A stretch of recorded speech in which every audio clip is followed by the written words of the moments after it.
The big thing after the game is definitely going to be focused on the defense and Stephon Gilmore. As you said, he had a better game, and he was matched up against Mike Evans and did a pretty good job. He's a long, athletic guy. Is this sort of game?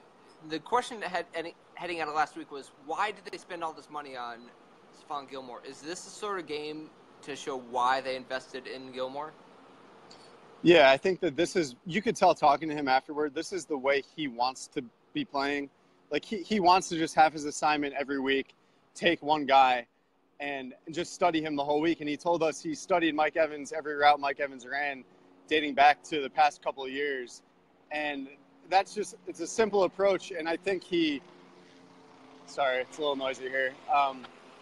I think he embraces that. Like, the first couple of weeks, I figured they would do that against Mike Thomas when they played the Saints, but they really didn't. They just played sides. So it ended up being Malcolm Butler had Mike Thomas sometimes. Gilmore had him other times. It really wasn't a situation where Belichick just said, hey, Stephon, this is your guy. You're going to follow him the entire game. And that's what he did with Mike Evans, limited him to, I believe it was 49 yards or so. So that's anytime you can take Mike Evans out of the game that way and have him at 49 yards, that's definitely below his average.